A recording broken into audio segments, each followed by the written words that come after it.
In today's video, I'll show you how I'm able to create long exposure photos with my DJI Mavic Mini drone. Let's go.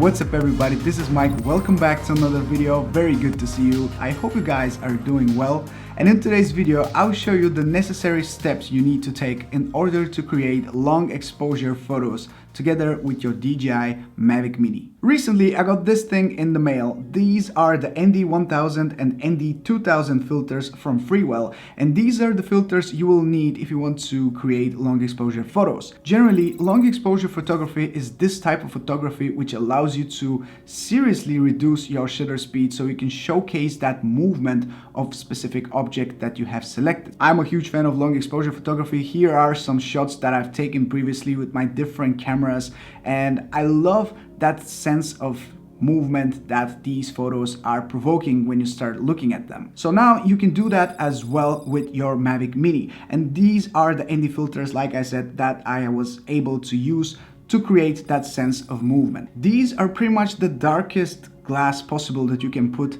in front of your lens so you can create that long exposure look during the day. If you're planning to shoot long exposure photography during the night, you don't need filters, but for photos during the day, they are absolute must-have. Both of these filters together cost $35, and I'll link them below. They're currently on Amazon.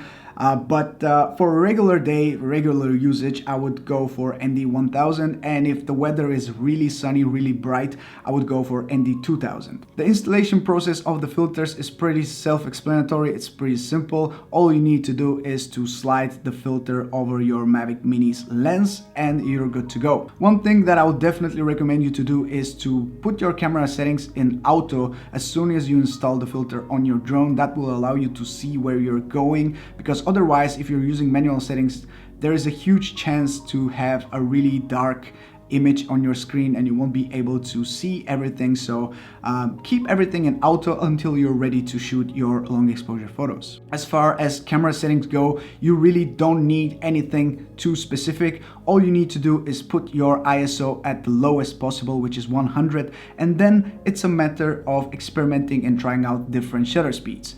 I have found that the sweet spot is around 1 to 2 seconds. And again, depending on the wind, depending on the lighting conditions, you can experiment with less or more than that. But keep in mind that if you're taking a long exposure photo that is like 2 or 3 seconds long, that means that the drone has to be completely rock solid in the air for 2 or 3 seconds until it takes that photo. And in many cases that just doesn't work, because the Mavic Mini is quite small, and even small gusts of wind are going to push it left or right, and which means that it's going to move a bit, and that is going to result, unfortunately, in a very blurry photo. So the key here is to experiment and take lots and lots of photos, because I took more than 50 photos and I ended up with just a couple that I'm able to use because they're sharp.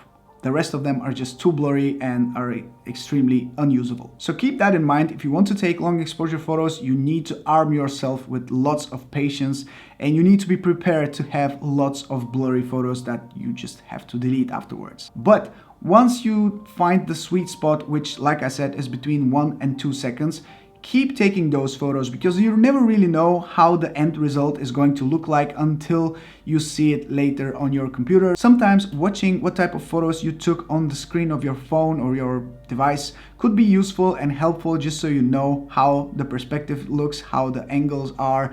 But keep in mind, in many cases, the photos look a lot better on the screen, and afterwards when you see them on your big screen on your laptop or your computer, on your monitor, they are blurry and you don't see that on the screen of your phone. So once again, keep taking those photos. Make sure you have tons of photos before you go home, because otherwise you will just regret not taking enough photos if you end up with too many blurry ones. One thing that I really love about long exposure photography, and especially this specific place that I chose, is the huge contrast between the rocks, which are obviously not moving at all, and the sea, the water that is constantly moving and creates that blurriness. This creates a really nice division between the two aspects of the photo, and it makes it a lot more interesting in my opinion. So the best cases to use long exposure photography is when you're shooting like a waterfall, or when you're shooting the sea with lots of waves. I didn't have the chance to shoot with many waves around, but it is what it is. Also when you're shooting cars or moving objects that leave a trail behind them, everything that moves could be interesting to be captured with long exposure photos. So I hope you enjoyed this little demonstration of how I was able to use the ND1000 and ND2000 for the DJI Mavic Mini. Like I said, I'm a huge fan of long exposure photography, so I'm really happy to see that now we can do that too with the Mavic Mini. Anyway, with that being said, please let me know if you have any questions regarding those photos and the filters, and I'll be sure to reply in the comment section below. Drop a like if you have enjoyed this video, and subscribe for many more videos like this one. This is Mike from Drone Supremacy. Thank you so much for watching, and I'll catch you in the next one. Ciao.